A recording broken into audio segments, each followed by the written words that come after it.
Hello everyone, welcome back. I hope कि आप सभी बहुत अच्छे होंगे। और आज हम डिस्कस करने वाले हैं नैम, और मेन हम जो फोकस करेंगे वो रहेगा रेलेवेंस ऑफ नैम पे। राइट। तो आज हम बेसिक जो ध्यान देंगे वो रहेगा रेलेवेंस की। भाई नैम एक ऑर्गेनाइजेशन बना दिया गया था। राइट। अभी इसकी रेलेवेंस क्या है इस ऑर्गेनाइजेशन को, क्योंकि नैम की रेलेवेंस को लेकर क्वेश्चन उठते रहते हैं। जो नॉन अलाइनमेंट मूवमेंट है, जो आफ्टर इंडिपेंडेंस इंडिया ने इसे सपोर्ट किया था, ड्यूरिंग कोल्ड वॉर ये ऑर्गेनाइजेशन बना था। तो क्वेश्चन कॉन्टेम्पररी टाइम पे ये उठता है कि जो रेलेवेंट एक और, क्योंकि कोल्ड वॉर ख़त्म हो गया है, जब कोल्ड वॉर का एंड हो गया है तो अभी जो जो नॉन अलाइनमेंट मूवमेंट था, जो नैम था, इसकी कोई रेलेवेंस नहीं बची है। इसको लेकर क्वेश्चन उठता है। तो इसी चीज़ को हम समझने की कोशिश करेंगे कि नहीं भाई, नाम हो सकता है कि किसी पर्टिकुलर पर्पस के लिए बनाया गया होगा, लेकिन थर्ड वर्ल्ड कंट्रीज़ हैं, जो developing and least developing countries है, जो ग्लोबल साउथ है, उसके व्यूज़ के, उसको इंटरेस्ट को रिप्रेजेंटेशन करने के लिए एक बहुत इंपॉर्टेंट प्लेटफॉर्म है नैम।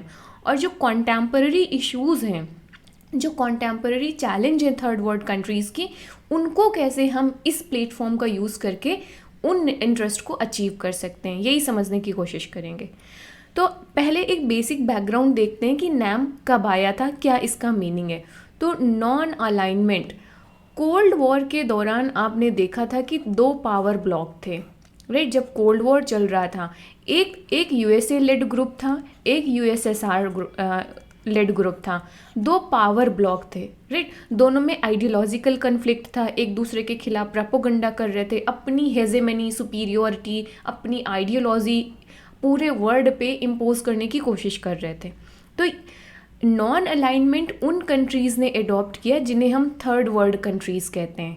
थर्ड वर्ल्ड कंट्रीज़ में कौन सी कंट्रीज़ आती हैं? जो डेवलपिंग वर्ल्ड था, जो कभी ना कभी ऑलमोस्ट वो कंट्रीज़ कभी ना कभी कॉलोनी रही थी। राइट।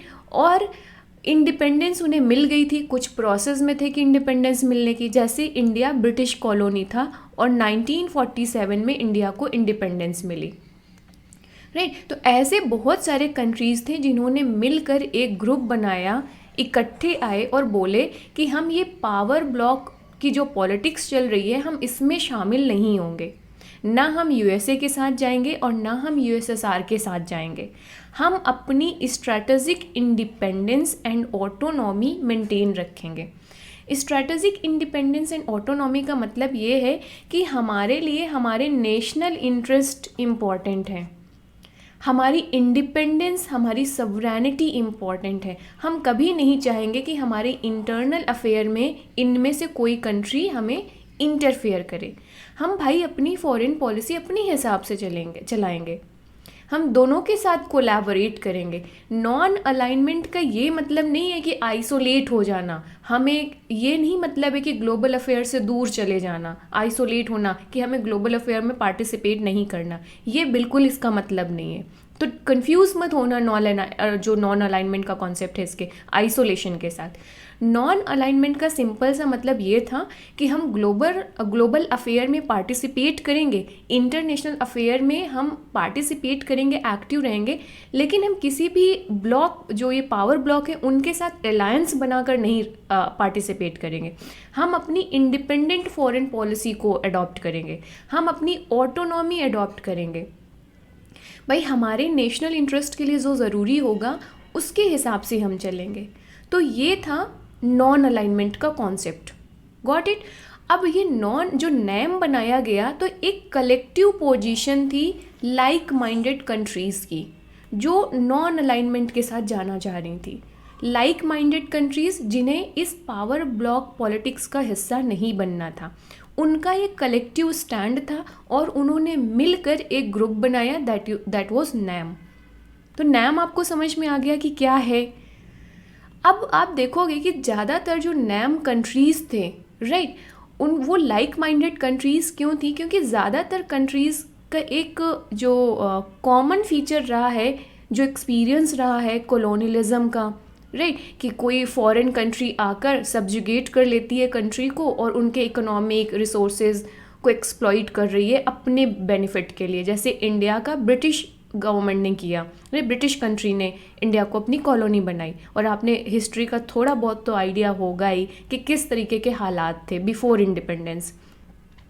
देन इम्पीरियलिज्म, रेसिलिज्म, कितना भेदभाव होता था कि जैसे इंडियन पीपल्स थे उनको कितनी लो लेवल का देखा जाता था।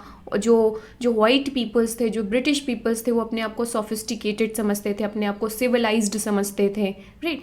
इसके बाद से जो new international economic order, second world war के बाद जब एक जो ब्रिटेन वुड सिस्टम बनाया गया, जिसमें आपका WTO जो पहले गेट्स था, इसके बाद से IMF, वर्ल्ड बैंक, राइट। तो ये जो ऑर्गेनाइजेशन बनाए गए, जो इंटरनेशनल इकोनॉमिक सिस्टम बनाया गया, ये कहीं ना कहीं फेवर कर रहा था किसको? डेवलप्ड कंट्रीज़ को, राइट। तो जो डेवलपिंग कंट्रीज़ थी उनकी डिमांड था कि न्यू इंटरनेशनल इकोनॉमिक ऑर्डर बनाया जाए जो फेयर और इक्विटी के प्रिंसिपल पे बेस्ड हो, और जिसमें जो डेवलपिंग कंट्रीज़ हैं उनका भी से हो, राइट, उन्हें फेयर ट्रीटमेंट मिले।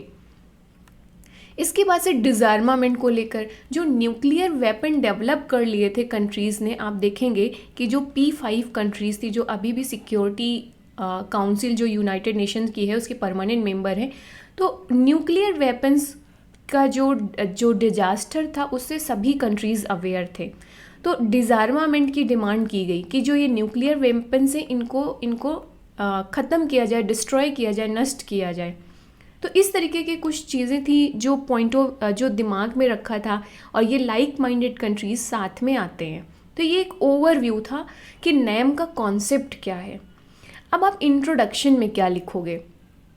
तो अभी इतनी अंडरस्टैंडिंग के बाद अभी नैम के बारे में कुछ इंट्रोडक्शन में आप चीज़ें लिखेंगे, फैक्चुअल इन्फॉर्मेशन भी, कि नैम एक फोरम है डेवलपिंग कंट्रीज़ का या ग्लोबल साउथ कंट्रीज़ का, जिसमें ऑलमोस्ट 120 मेंबर्स हैं, राइट। और सबसे इम्पॉर्टेंट ये है कि जो मेजर पावर ब्लॉक थी, एक USA लेड, एक USSR लेड, उसमें शामिल नहीं होना था, जो ऑलरेडी मैंने डिटेल में ये कॉन्सेप्ट एक्सप्लेन कर दिया है।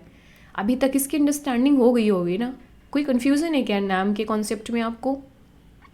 कमेंट कर दें मुझे नीचे अगर आपको कोई कन्फ्यूज़न होता है, और डिस्कशन का भी मुझे नीचे कमेंट करना, right guys. And please subscribe मेरी चैनल अगर आपको हेल्पफुल हो रहा है मेरा content. Please support me, share with others so that I can get the desired number of subscribers, right guys.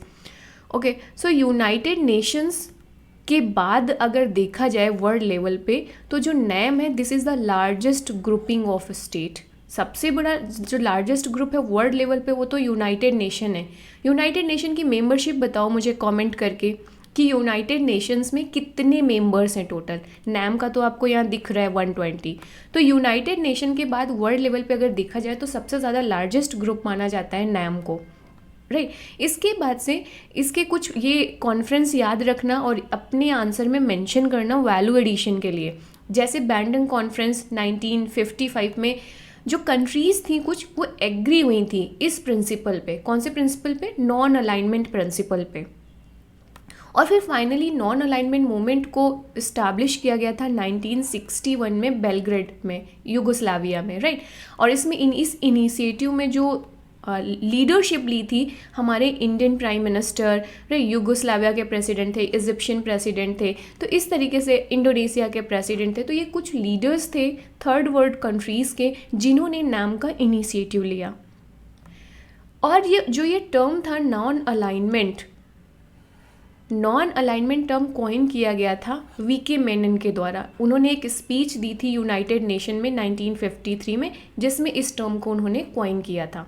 तो ये मेंशन कर देना, ये वैल्यू एडिशन के लिए है। तो मुझे लगता है ये एक अच्छा इंट्रोडक्शन हो सकता है। तो नैम का बैकग्राउंड और इंट्रोडक्शन देख लिया, तो हमें मेन डिस्कस करना है नैम का रेलेवेंट, कि क्या प्रेजेंट टाइम पे रेलेवेंट है। देखो रेलेवेंट हमने देखा कि जो नैम था वो 1961 के आसपास फाइनली बनाया गया, गेटिंग इट। तो ये 1960s का जो टाइम पीरियड था, ये टाइम पीरियड था कोल्ड वॉर का, और कोल्ड वॉर का जो टाइम पीरियड था वो कुछ डिफरेंट था। प्रेजेंट टाइम पे आप देखोगे कि बहुत ज़्यादा इकोनॉमिक रिफॉर्म हुए हैं, ग्लोबलाइजेशन हुआ है, लिबरलाइजेशन हुआ है, राइट। इसके बाद से आप देखोगे कि जो कंट्रीज़ की इकोनॉमीज़ हैं वो वर्ल्ड लेवल पे इंटीग्रेट हो गई हैं। अभी तो जब से ये आपका आईसीटी आया है, जो टेक्नोलॉजिकल एडवांसमेंट हुआ है, जिस तरीके से हम वर्ल्ड लेवल पे कनेक्टेड हुए हैं, ई कॉमर्स, ई बिज़नेस, ब्लॉकचेन टेक्नोलॉजी, तो जिस तरीके से टेक्नोलॉजी बढ़ी है, अभी प्रेजेंट में जो पुराने मुद्दे थे वो उतने रिलेवेंट नहीं रह गए।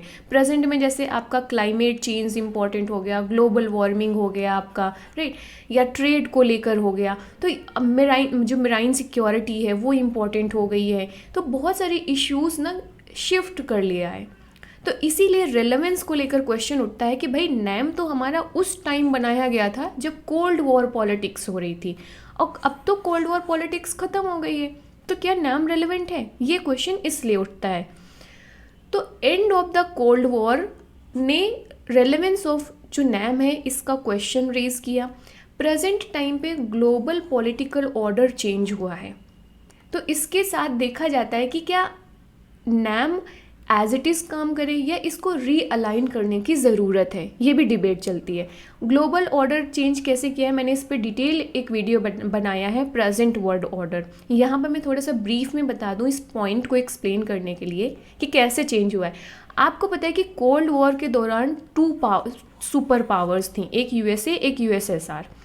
End of the cold war हुआ, यूनिपोलर वर्ल्ड हुआ, जिसको स्कॉलर्स कहते हैं। तो वन सुपर पावर हुई, दैट वाज यूएसए। अभी प्रेजेंट में स्कॉलर्स कह रहे हैं कि मल्टीपोलर वर्ल्ड है। कई सारे डेवलपिंग कंट्रीज़ की इकोनॉमी काफ़ी ग्रो कर गई है, जैसे चाइना, ब्राज़ील, इंडिया। तो ये क्या है, एक पावर ब्लॉक के रूप में इमर्ज हो रहे हैं प्रेजेंट में, क्योंकि इनकी इकोनॉमी स्ट्रांग हो रही है, जीडीपी ग्रो हो रही है, अदर डायमेंशन में भी ग्रो कर रहे हैं, टेक्नोलॉजी में, राइट। तो ये चल रहा है कि मल्टीपल पोल्स अब इमर्ज हो रहे हैं। तो अभी प्रेजेंट वर्ल्ड ऑर्डर क्या है, मल्टीपोलर वर्ल्ड ऑर्डर है। इस तरीके से चीज़ें चल रही हैं। तो प्रेजेंट पॉलिटिकल ऑर्डर जहाँ पे मल्टीपल पोल्स है, तो अब क्या नैम रिलेवेंट है? भाई नैम तो ये था कि हमें जो सुपर पावर है उनके साथ अलायंस नहीं बनाना है, हमें अपनी ऑटोनॉमी मेंटेन रखनी है। अब तो वो रहा ही नहीं, टू सुपर पावर्स रहे ही नहीं, तो नैम रेलेवेंट नहीं रहा। तो इसलिए इसके क्वेश्चंस उठते रहते हैं। तो प्रेजेंट डे पे अगर हम इम्पॉर्टेंस देखें नैम की, तो बहुत सारी डायमेंशन में इम्पॉर्टेंट है। 3 मेजर पॉइंट मैंने यहाँ मेंशन किए हैं, आप इसे एक्सटेंड कर सकते हो। जैसे कि ग्लोबल साउथ साउथ कोऑपरेशन के लिए, साउथ साउथ कोऑपरेशन मैंने डिटेल में डिस्कस किया है, जिसमें developing and least developed countries आपस में मिलकर कोलैबोरेट कर रही हैं, कोऑपरेट कर रही हैं, रिसोर्सेज को शेयर कर रही हैं, राइट, ताकि कॉमन ऑब्जेक्टिव अचीव कर सकें। Their social developments, their economic developments, political stability, right. फिर इसके बाद से क्यों ये इम्पॉर्टेंट है साउथ साउथ कोऑपरेशन के लिए? नेक्स्ट इम्पॉर्टेंट है, अगर हमें वर्ल्ड को मल्टीपोलर बनाना है, भाई वर्ल्ड मल्टीपोलर रहेगा, ये सबके लिए बेनिफिट रहेगा। नहीं तो जैसे जब यूएस की हेजेमनी है, यूएस सुपर पावर है, तो सिर्फ यूएस की पूरे वर्ल्ड पे दादागिरी चल रही है। अगर इस दादागिरी को ख़त्म करना है तो हमें कई सारी पावर्स को खड़ा करना होगा ना, ताकि हम थोड़े से जो डिसीजन मेकिंग प्रोसेस उसको डेमोक्रेटिक बना सकें, डिसेंट्रलाइज्ड बना सकें। तो अगर मल्टीपोलर वर्ल्ड को स्ट्रेंथन करना है, मल्टीपोलर वर्ल्ड डेवलपिंग कंट्रीज़ जो नैम कंट्रीज़ हैं उनके फेवर में है, तो इसलिए नैम की रेलेवेंस है। तो नैम अगर एक्टिव पार्टिसिपेट करेगा तो नैम में जो कंट्रीज़ हैं, राइट, जो काफ़ी पावरफुल है इकोनॉमिक सेंस में, तो वो अपनी लीडरशिप शो कर सकती हैं वर्ल्ड लेवल पे। देन इसके बाद यूनाइटेड नेशन सिक्योरिटी काउंसिल का अगर रिफॉर्म करना है, फॉर एग्जांपल जैसे अभी इंडिया परमानेंट सीट के लिए क्लेम करता है ना यूनाइटेड सिक्योरिटी काउंसिल में, इसके लिए एक क्लब भी बनाया है मिलकर, जो कंट्रीज़ इसके लिए मेंबरशिप की डिमांड कर रहे हैं। तो आप देखोगे कि इसके कैंडिडेचर को अगर नैम ने सपोर्ट कर दिया, क्योंकि नैम का एक ह्यूज नंबर है, 120 कंट्री हैं यूनाइटेड नेशन में, तो 120 कंट्रीज़ एक लार्ज सेक्शन हो जाता है यूनाइटेड जनरल असेंबली में। तो अगर इस रेजोल्यूशन को इतनी कंट्रीज सपोर्ट कर देती हैं तो रेजोल्यूशन पास हो जाएगा और सपोर्ट के थ्रू प्रेशर बनाया जा सकता है। और यूनाइटेड नेशन सिक्योरिटी काउंसिल में रिफॉर्म बहुत ज़रूरी है। ये एक अलग डिबेट है, कभी हम लोग अलग से डिस्कस कर लेंगे कि क्यों ज़रूरी है। ओके तो ये कुछ हैं पॉइंट्स जो दिखाते हैं कि नैम की कितनी इम्पॉर्टेंट है प्रेजेंट टाइम पे। तो अब अगर रेलेवेंस को, इन इम्पॉर्टेंस को मैं ध्यान में रखूँ, तो मैं रेलेवेंस यहाँ पर आपको शो करूँगी कि कैसे ये रेलेवेंट है, राइट। जो नैम है उसका रेलेवेंस क्या है। तो सबसे मोस्ट इम्पॉर्टेंट कि अगर हमें मल्टी पोलर वर्ल्ड इंश्योर करना है, या जो वर्ल्ड ऑर्डर है उसको डेमोक्रेटिक बनाना है, राइट, फेयर या इक्विटी के प्रिंसिपल पर बेस्ड बनाना है, तो नैम की यहाँ पे रेलेवेंस है। तो अभी नैम को अपना जो मेन ऑब्जेक्टिव है वो फोकस करने की ज़रूरत है, रीअलाइन करने की ज़रूरत है। अभी तक नैम का फोकस क्या था कि हमें स्ट्रेटेजिक ऑटोनॉमी मेंटेन रखनी है, इंडिपेंडेंस मेंटेन रखनी है। तो स्कॉलर्स अभी प्रेजेंट में एक्सपर्ट कहते हैं कि नैम की बहुत रेलेवेंस है। तो नैम को ज़रूरत क्या है, अपने जो फोकस है उसको शिफ्ट करने की। अभी नैम को फोकस करना है कि जो वर्ल्ड है वो मल्टीपोलर वर्ल्ड रहे, राइट, जहाँ पर थर्ड वर्ल्ड कंट्रीज़ हैं, जो developing and least developed countries हैं, इनकी वॉइसेस को इम्पोर्टेंस दिया जाए, इन कंट्रीज़ को इक्वल से दिया जाए डिसीज़न मेकिंग प्रोसेस में, जब हम इंटरनेशनल अफेयर पे डील कर रहे होते हैं। थर्ड वर्ल्ड कंट्रीज़ के जो इश्यूज़ हैं, जो चैलेंजेस हैं, उनको एक्नॉलेज किया जाए, राइट। इसके बाद से नेक्स्ट, अभी प्रेजेंट एज क्या है, कॉम्प्लेक्स इंटरडिपेंडेंस की एज है। मैंने जो प्रेजेंट वर्ल्ड ऑर्डर है उसमें डिटेल में इस कॉन्सेप्ट को एक्सप्लेन किया है कि अभी जब आफ्टर ग्लोबलाइजेशन, जब वर्ल्ड की इकोनॉमीज़ इंटीग्रेट हो गई हैं ग्लोबल सप्लाई चेन से, तो क्या है, हर कंट्री किसी न किसी नीड के लिए एक दूसरे पर इंटरडिपेंडेंट है। कोई अब आजकल ऐसी कोई भी कंट्री नहीं है कि मतलब अपने आप में कंप्लीट है, जिसे कहते हैं आत्मनिर्भर है टोटल। तो कंप्लीटली आत्मनिर्भर कोई भी नहीं है। अब अमेरिका को मान लो, हम जैसे यूएसए का एग्जांपल ले रहे हैं, तो यूएसए में मानते हैं कि जीडीपी बहुत अच्छी है, राइट, इंफ्रास्ट्रक्चर बहुत अच्छा है, बड़ी बड़ी कंपनीज़ हैं, जब बट यहाँ की पॉपुलेशन कम हो रही है, तो इनको लेबर्स की नीड है, और लेबर्स वो भी सस्ते लो वेजेस पे लेबर चाहिए, तभी तो कंपनीज ज़्यादा प्रॉफिट कमा पाएंगी। तो अब ये वर्कर्स, एम्प्लॉय, लेबर्स कहाँ से जा रहे हैं, दुनिया भर से। अब इंडिया में देखोगे कि सरप्लस है लेबर, हमारी इंडिया का जो डिविडेंड है वो बहुत अच्छा है, पॉजिटिव है, मतलब वर्किंग पॉपुलेशन का जो प्रपोर्शन है हमारी इंडियन पॉपुलेशन में वो काफ़ी बड़ा है।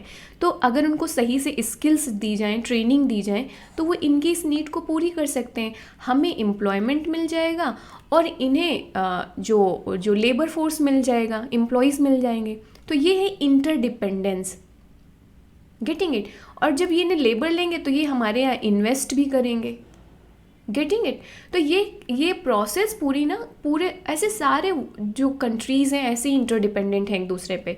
तो ये क्या है, कॉम्प्लेक्स इंटरडिपेंडेंस जो प्रेजेंट वर्ल्ड ऑर्डर है। तो ऐसे में ज़रूरत है नैम को अपनी ऑब्जेक्टिव को रीअलाइन करने की। इसकी रेलेवेंस है, जैसे कि हमें ग्लोबल थ्रेट से, जैसे टेररिज्म, पैंडेमिक्स, अभी कोविड-19 के टाइम देखा गया कि कितना ज़रूरी था कोलैबोरेट करना, कोऑपरेट करना, क्लाइमेट चेंज, ये सारे इश्यूज़ हैं जो ग्लोबल पॉलिटिक्स के स्टेज में थर्ड वर्ल्ड कंट्रीज़ का एक स्ट्रॉन्ग वॉइस डिमांड नीड रखते हैं। तो यहाँ पे स्कॉलर्स कहते हैं कि जो हमारा नैम है उसको अपना जो एजेंडा है उसको फिर से फॉर्मुलेट करने की ज़रूरत है on the basis of these issue. तो यहाँ से पता चल रहा है कि नैम की भाई रेलेवेंस है, क्योंकि इतने सारे इश्यूज़ हैं जो डील करने की आवश्यकता है। फिर कहते हैं कि नैम का प्लेटफॉर्म यूटिलाइज़ किया जा सकता है किससे लड़ने के लिए, किसको फेस करने के लिए, जो आजकल प्रोटेक्शनिज्म बढ़ रहा है। प्रोटेक्शनिज्म क्या है गाइज, जैसे मान लीजिए ट्रम्प एडमिनिस्ट्रेशन में आपने यूएसए को देखा होगा कि बहुत सारे डिसीजंस ले रहे थे, जैसे कह रहे थे कि मैक्सिको और यूएसए के बीच में हम बॉर्डर बना देंगे ताकि यहाँ से लोग माइग्रेट ना कर पाएँ मैक्सिको से। तो ये एक प्रोटेक्शनिज्म की भी पॉलिसी थी, क्योंकि ट्रम्प एडमिनिस्ट्रेशन में अमेरिकन फर्स्ट का स्लोगन दिया गया। और कहीं फॉरेन से जो ट्रेड आएगा, जैसे मान लीजिए इंडिया से ट्रेड हो रहा है, चाइना से ट्रेड हो रहा है, तो हम इनमें बहुत सारी ड्यूटीज़ लगा देंगे, कस्टम ड्यूटी, टैक्सेस लगा देंगे, ताकि ये प्रोडक्ट महंगे हो जाएं और ये यहाँ पर हमारे डोमेस्टिक प्रोडक्ट से कॉम्पिटिट ना कर पाएँ। तो ये सारे किस कैटेगरी में आते हैं? प्रोटेक्शनिज्म की पॉलिसी में आते हैं। तो भाई लेकिन ये तो गलत है ना, ग्लोबलाइजेशन तो आप ही लेकर आए हो, लिबरलाइजेशन तो आप ही लेकर आए हो कि नहीं भाई हम अपने बॉर्डर्स ओपन रखेंगे, वर्ल्ड लेवल पे ट्रेड करेंगे। अब आप ही अपने बॉर्डर्स को क्लोज कर रहे हो हमारे लिए, क्योंकि अब आप अगर आपको इससे नुकसान हो रहा है, कंपटीशन मिल रहा है तो ये तो नॉन फेयर, ये अनफेयर चीज़ हो गई ना, ये डिस्क्रिमिनेटिव इन नेचर है। तो इसके खिलाफ आवाज़ उठाई जा सकती है कलेक्टिवली जो नैम कंट्रीज़ हैं उनके द्वारा। इसके बाद से एंटी इमिग्रेशंस, जो रिफ्यूज़ीज़ हैं, इवन आप देखो वीज़ा की जो प्रॉब्लम्स आती है, कई बार अमेरिका अपने वीज़ा की जो पॉलिसीज़ हैं इंडियंस के लिए, जो वीज़ा पॉलिसी चलती है उसको स्ट्रिक्ट कर देते हैं। तो ये भी तो protectionism, anti migration, immigration policies में आ जाएंगे। देन न्यूक्लियर डिसआर्मामेंट जैसे इशू से हमें लड़ना है तो नाम के प्लेटफॉर्म को यूटिलाइज़ किया जा सकता है। तो ये सारे इंपॉर्टेंट वर्ड्स एंड कॉन्सेप्ट हैं, आप इन्हें मेंशन करना और करेंट एग्जांपल्स ज़रूर देना, जैसे मैं यहाँ पे दे रही हूँ। तो एक स्कॉलर का यहाँ पे पॉइंट ऑफ व्यू लेते हैं, ये है विजय प्रसाद। तो इन्होंने बोला है कि नैम को क्या करना चाहिए, एक न्यू चार्टर डेवलप करो, जैसे कि न्यू इकोनॉमी, जो इंटरनेशनल इकोनॉमिक ऑर्डर था इससे ऐसे, ताकि इंटरनेशनल जो करंट इंटरनेशनल ऑर्डर है, उस ऑर्डर है, इसको रिवाइव किया जा सके। रिवाइव का मतलब है कि इसे मल्टीपोलर बनाया जा सके, राइट। जो इक्विटी के प्रिंसिपल पे बेस्ड हो ये सारी चीज़ें, राइट। तो न्यू चार्टर डेवलप करने की ज़रूरत है।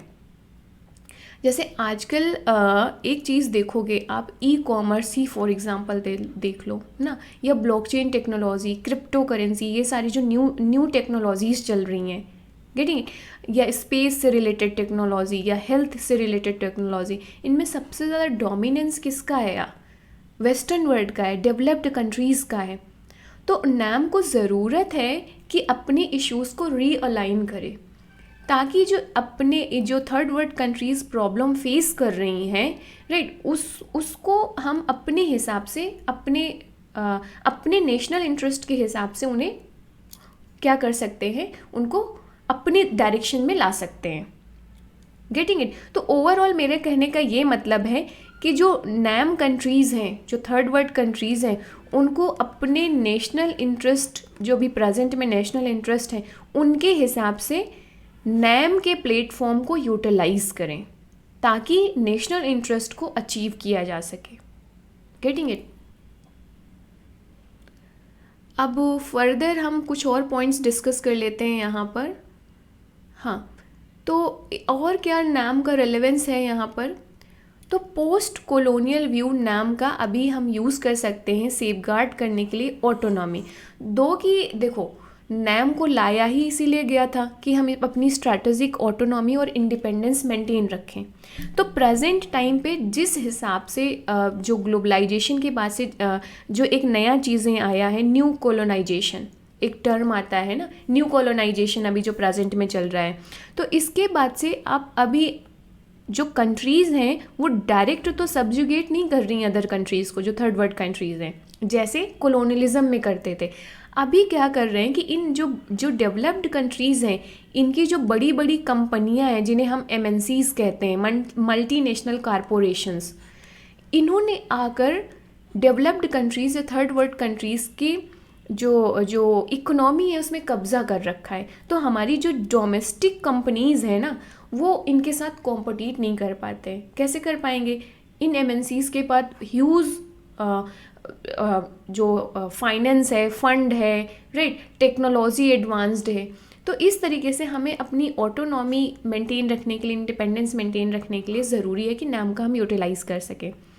एक स्कॉलर है, एक्सपर्ट भी हैं इंटरनेशनल अफेयर के, जो जिनका पॉइंट ऑफ व्यू लूँगी यहाँ पर, TP श्रीनिवासन। वो कहते हैं कि जो नैम है, इसका जो इम्पोर्टेंस है, ये strategic autonomy in the current flux of global order पे हम इसकी इम्पोर्टेंस यूटिलाइज कर सकते हैं नैम को। प्रेजेंट ग्लोबल ऑर्डर जो है, जो करंट फ्लक्स है, जिस तरीके से इंटीग्रेट हो गई हैं चीज़ें, कि जो वेस्टर्न वर्ल्ड या डेवलप्ड कंट्रीज़ हैं वो सीधे आकर नहीं सब्जुगेट कर रहे हैं, अपनी कंपनीज़ के थ्रू इंटरफेयर कर रहे हैं इंटरनल अफेयर में, सिविल सोसाइटीज़ के थ्रू कर रहे हैं, एनजीओज़ के थ्रू कर रहे हैं इंटरफेयर, क्योंकि इनको ये फंडिंग देते हैं और ये आकर इंटरनल अफेयर में इंटरफेयर कर रहे हैं। तो टीपी श्रीनिवासन कहते हैं कि जो current flux of global order है, इसमें अगर थर्ड वर्ल्ड कंट्रीज़ या नैम कंट्रीज़ को अपनी स्ट्रेटेजिक ऑटोनॉमी मेंटेन करनी है तो नैम जैसे प्लेटफॉर्म की हेल्प लेनी पड़ेगी। तो नैम को एक बेटर प्लेटफॉर्म के रूप में यूटिलाइज किया जा सकता है। ये नैम की रेलेवेंस है, बहुत बड़ी रेलेवेंस है। तो थर्ड वर्ल्ड कंट्रीज़ को आपस में डायलॉग करना होगा, कोऑपरेशन करना होगा, ताकि बेटर प्लेटफॉर्म के रूप में यूटिलाइज कर सके प्रेजेंट वर्ल्ड ऑर्डर में। पोस्ट पैंडमिक एरा, मतलब जो ये कोविड-19 का टाइम पीरियड रहा, इसमें भी इससे ये एक और जो एंगल है ये निकल कर आया, एक और पर्सपेक्टिव निकल कर आया कि जो नैम है ना, इसको एक प्लेटफॉर्म के रूप में यूज़ कर सकते हैं जहाँ पर जो थर्ड वर्ल्ड कंट्रीज़ हैं वो अपनी हेल्थ नीड्स को एड्रेस कर सकें। भाई अभी तक नैम को हम मेन फोकस कहाँ कर रहे थे? इकोनॉमिक पर्सपेक्टिव में, इकोनॉमिक डोमेन में। भाई नैम इसीलिए बना, नैम का मेन अभी तक हम यूटिलाइजेशन इकोनॉमिक डोमेन में कर रहे थे। तो अभी पोस्ट पेंडेमिक जो कोविड-19 का जो हमने टाइम पीरियड देखा, उसके बाद से एक्सपर्ट ये कहते हैं कि नैम को हम जो अदर सोशल डायमेंशन है उसके लिए भी हम बेटर यूटिलाइज कर सकते हैं, सोशल डायमेंशन के लिए, जिसमें आपका हेल्थ आ गया, एजुकेशन आ गया, आजकल ऑनलाइन एजुकेशन, ई लर्निंग, ये सारी चीज़ें चल रही हैं, तो इसमें यूटिलाइज कर सकते हैं, कोलैबोरेट कर सकते हैं, रिसोर्सेज शेयर कर सकते हैं, राइट। इसके बाद से आप जो अदर इन्वायरमेंटल इश्यूज़ हैं, क्लाइमेट चेंज, ग्लोबल वार्मिंग, तो जो सस्टेनेबल डेवलपमेंट प्रैक्टिसेस हैं ना, उनको एक दूसरे के साथ शेयर कर सकती हैं ये कंट्रीज़। क्लीन एनर्जी की जो टेक्नोलॉजी है उसके लिए शेयर कर सकते हैं, उसके लिए अपनी वॉइस उठा सकते हैं इंटरनेशनल अफेयर्स में। तो यहाँ से हमें ये पता चला कि नैम की बहुत बड़ी इम्पोर्टेंस है, बहुत ज़्यादा रेलेवेंस है। बहुत सारे पॉइंट्स हमने इस पर डिस्कस किए। तो रेलेवेंस तो भाई ठीक है, चलो बहुत रेलेवेंट है, हमने ये देख लिया। बट क्या इश्यूज़ आ रहे हैं जिसकी वजह से हम नैम को एक बेटर प्लेटफॉर्म के रूप में प्रेजेंट में यूटिलाइज नहीं कर पा रहे हैं? 1961 में ड्यूरिंग कोल्ड वॉर जो जिस तरीके से नैम अपना असर्टिव रोल दिखा रहा था वर्ल्ड पॉलिटिक्स पे, इंटरनेशनल अफेयर में, अभी प्रेजेंट टाइम पे भाई ये इतने ठंडे बस्ते पे क्यों पड़ा हुआ है? राइट, अभी नैम का कोई इतना असर्टिव एंड एक्टिव रोल नहीं है प्रेजेंट में, दो कि हमने देखा कि कितनी रेलेवेंस है, कितनी इम्पॉर्टेंस है। तो क्या कारण है, इसको थोड़ा सा हम यहाँ पे समझ लेते हैं आपकी अंडरस्टैंडिंग के लिए, क्योंकि हो सकता है कि आपका क्वेश्चन पूछ सकता है एग्जामिन करने के लिए, क्रिटिकली एग्जामिन करो, तो हमें निगेटिव पॉइंट भी दिखाना पड़ेगा। तो नैम अभी प्रेजेंट में इसकी फंक्शनिंग अंडरमाइंड क्यों है, इतनी इफ़ेक्टिव क्यों नहीं है? तो सबसे पहला है कि लैक ऑफ इकोनॉमिक प्रैग्मेटिज्म, ये बात बोली जाती है एक्सपर्ट के द्वारा। लैक ऑफ इकोनॉमिक प्रैग्मेटिज्म का मतलब ये है कि जब नैम की फाउंडिंग हुई थी 1960s में, उस समय जो इसके रूट्स ऑफ आइडियाज़ थे, जिसमें नैम की फाउंडेशन बेस्ड है, राइट, जो नैम की फाउंडेशन है वो कुछ इन आइडियाज़ पे बेस्ड है, जैसे socialism, right, state control ideas, क्योंकि नेहरू एंड नासिर के टाइम पे ये आइडियाज़ पॉपुलर थे, सोशल डेमोक्रेसी, राइट, या स्टेट कंट्रोल इकोनॉमी। लेकिन अभी प्रेजेंट टाइम पे क्या हो गया है, ग्लोबलाइजेशन के बाद से स्टेट कंट्रोल इकोनॉमी तो रह नहीं गई है। अब हर कुछ तो इंटरनेशनल मार्केट से तय होता है, स्टेट का कोई कंट्रोल नहीं रह गया इकोनॉमी में, राइट। तो आफ्टर ग्लोबलाइजेशन इकोनॉमिक सिनेरियो बहुत ज़्यादा ट्रांसफॉर्म हुआ है। ग्लोबलाइजेशन के बाद जो नेक्स्ट चेंज आया था वो टेक्नोलॉजी का इन्फ्लक्स होना। तो इकोनॉमी में जैसे जैसे टेक्नोलॉजी यूज़ की जाने लग गई, इंफॉर्मेशन एंड कम्युनिकेशन टेक्नोलॉजी, इसके बाद से इकोनॉमिक पर्सपेक्टिव और भी ज़्यादा डायनेमिक हो गया, चेंज हो गया। तो कुछ एक्सपर्ट ये कहते हैं कि नैम की जो ये जो जो जो कन्वेंशनल चीज़ें हैं, हमें उसे रीअलाइन करने की ज़रूरत है। और इन कन्वेंशनल चीज़ों की वजह से जो 1960s में रेलेवेंट थे बट अभी नहीं है, तो हमें क्या करना है, उसे रीस्ट्रक्चर करने की ज़रूरत है, रीमॉडिफाई करने की ज़रूरत है। तो इसकी वजह से स्कॉलर्स कहते हैं कि प्रॉब्लम आ रही है नैम का इफ़ेक्टिव यूज़ करने के लिए। तो आप देखोगे कि आजकल चेंजेस हो रहे हैं, इवन जैसे अपने जो फॉरेन मिनिस्टर हैं इंडिया के जयशंकर, तो वो बहुत सारे चेंजेस इस चीज़ को बहुत वोकल होकर इस पॉइंट को उठाते हैं कि भाई नाम को हमें 21st सेंचुरी के हिसाब से इस प्लेटफॉर्म को यूज़ करना है। हमें क्या करना है, अब हम वो नॉन अलाइनमेंट नहीं कर सकते हैं, अभी हम स्ट्रेटेजिक अलाइनमेंट करेंगे। नॉन अलाइनमेंट अब रेलेवेंट नहीं है, अब स्ट्रेटेजिक अलाइनमेंट या मल्टीपोलर अलाइनमेंट करने की ज़रूरत है, मल्टीपल डायमेंशन पे अलाइन करने की ज़रूरत है, राइट। तो ये इसकी आवाज़ उठती है धीरे धीरे, आई होप कि बेटर यूटिलाइज़ किया जा सके इसका।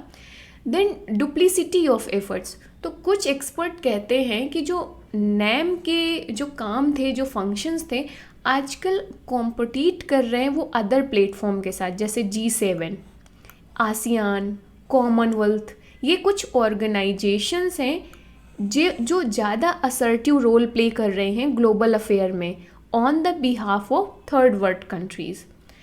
क्योंकि जो नैम की कंट्रीज़ थी जैसे इंडिया, राइट, कुछ अदर कंट्रीज़, उनकी इकोनॉमी या जीडीपी ग्रो कर गई है। तो अब वो जो ये ग्रुप्स हैं जैसे G7 या आसियान, इनके साथ बेटर ज़्यादा एक्टिव कोलैबोरेशन कर रहे हैं, ज़्यादा एक्टिव पार्टिसिपेशन कर रहे हैं। तो ये डुप्लिसिटी ऑफ एफर्ट्स हो गई है। पहले तो हम सिर्फ नैम के प्लेटफॉर्म के थ्रू ही थर्ड वर्ल्ड कंट्रीज़ के इश्यूज़ को उठा रहे थे, अब G7 में भी उठाए जा रहे हैं, क्योंकि हमें यहाँ तक पहुँच मिल गई ना। पहले तो G7 तक पहुँच नहीं थी हमारी, आसियान के थ्रू भी हम उन्हें मुद्दों को उठा रहे हैं। तो ये है डुप्लिसिटी ऑफ एफर्ट्स।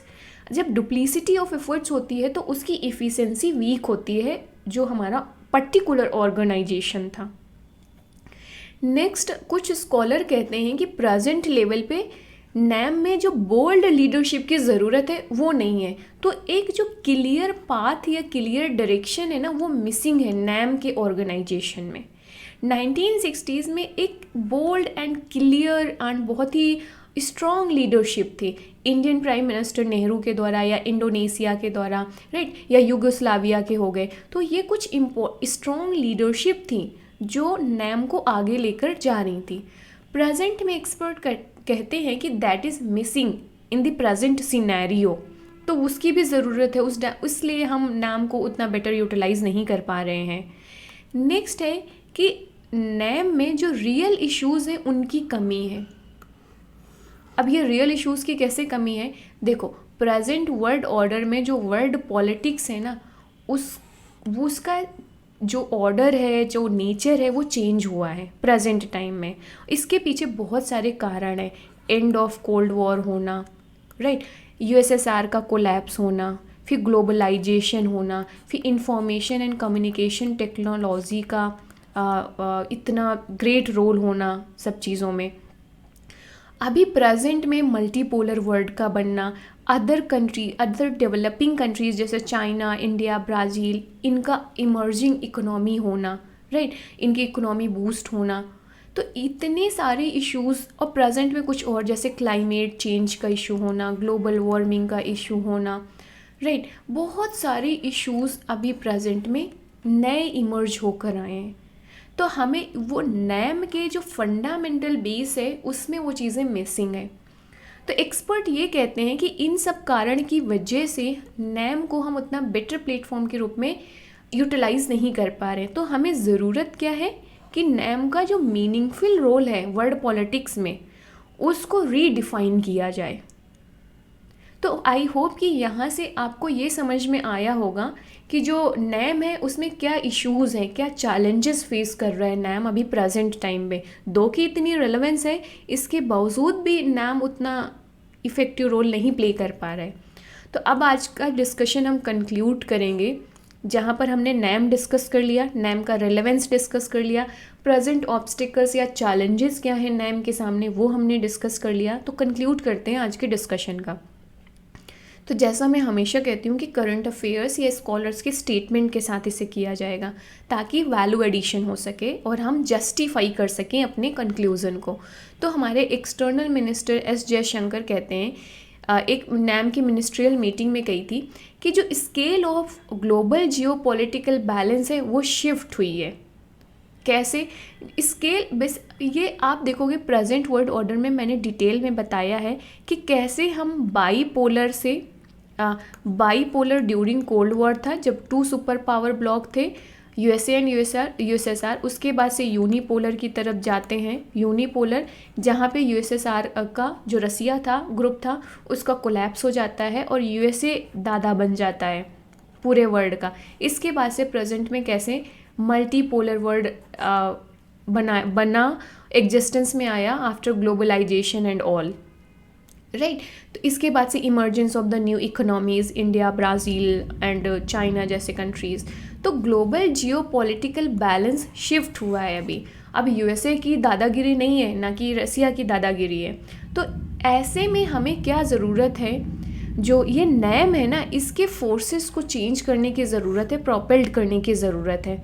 किस सेंस में? Globalisation and transformational technological progress में। उनका मेन कहना ये है कि जो ओल्ड प्रॉब्लम्स थी, राइट, अभी उनको रीडिज़ाइन करने की ज़रूरत है। मेन ये इनका कहने का मतलब है, राइट। मेन तो यही है, ओवरऑल रेलेवेंस एंड जो प्रॉब्लम्स हैं हमने वही देखा कि ये जो ओल्ड प्रॉब्लम्स हैं ना, इन पे ध्यान देने की ज़रूरत है, क्योंकि नैम को सेटअप किया गया था 1960s का जो टाइम पीरियड था, उस टाइम जो सिचुएशन बनी थी वर्ल्ड लेवल पे। प्रेजेंट की जो सिचुएशन है उस समय की सिचुएशन से बहुत ज़्यादा चेंज हो चुका है। तो अब ओल्ड प्रॉब्लम्स या ओल्ड वे ऑफ फंक्शनिंग काम नहीं करेगा। ये उसी तरीके से है गाइस, जैसे फॉर एग्ज़ाम्पल अभी यूपीएससी का जो पैटर्न है ना, वो चेंज हुआ है पहले से। अभी यूपीएससी में भी प्रेजेंट का जो पैटर्न चेंज हुआ है। अगर हम प्रेजेंट पैटर्न के हिसाब से काम नहीं करेंगे तो हम कैसे क्वालिफाई करेंगे उसे, अगर हम ओल्ड तरीके से ही काम करते रहे। प्रेजेंट में लोग ई लर्निंग कर रहे हैं, ऑनलाइन रिसोर्सेज को फॉलो कर रहे हैं, उसके लिए दिल्ली जाने की ज़रूरत नहीं है, राइट। तो ऐसे बहुत सारे चेंज आए। तो मेरा जो जयशंकर जो हैं, ये उनका कहने का ये मतलब है कि नैम को हमें रेलेवेंट और जो नैम की जो फंक्शनिंग है उसको रीडिज़ाइन करने की ज़रूरत है, जो प्रेजेंट जो कंटेम्परेरी प्रॉब्लम्स हैं, जो कंटेम्परेरी इश्यूज़ हैं। Getting it? तो वो कहते हैं कि हमें ज़रूरत है रिफॉर्म करने की और रिवाइटलाइज करने की ज़रूरत है according to the current arrangement and the working methods of the NAM. तो हमें नैम की जो वर्किंग मेथड है, अरेंजमेंट है, उसको रिफॉर्म करना है, उसको रीडिज़ाइन करने की ज़रूरत है, उसको रिवाइटलाइज करने की ज़रूरत है as per the current situation. Getting it? तो ये आप कंक्लूड कर सकते हो। तो overall need of the hour क्या है, अभी प्रेजेंट की ज़रूरत क्या है कि नैम को रिवाइटलाइज किया जाए according to the 21st century needs of the third world countries, जिससे कि नैम को हम मोर इफ़िशेंट ऑर्गेनाइजेशन बना सकें, उसकी रेलेवेंस को हम एक्चुअल में उसका यूटिलाइजेशन कर सकें। Getting it? तो this is all for today and I hope so कि नैम की रेलेवेंस आपको समझ में आई होगी और नैम की रेलेवेंस के साथ साथ अदर डायमेंशन की भी क्लैरिटी आई होगी और ये आपको इनफ वैल्यूएबल कंटेंट भी मिल जाएगा आंसर लिखने के लिए अपने सेमेस्टर एग्ज़ाम्स में। तो कमेंट बिलो कि आपको आज का डिस्कशन कैसा लगा and please like share and subscribe my channel अगर आपको मेरा कंटेंट हेल्पफुल लग रहा है। एंड मुझे सपोर्ट करने के लिए गाइस प्लीज़ मेरे चैनल को आप शेयर कर सकते हो अदर प्लेटफॉर्म्स में, जिससे कि मुझे ना स्टूडेंट्स तक रीच आउट मिले और मुझे सपोर्ट मिले इस चीज़ के लिए और रिस्पॉन्स मिले मुझे। So thank you so much for all the love and support guys. Take care. Bye bye. See you in the next video.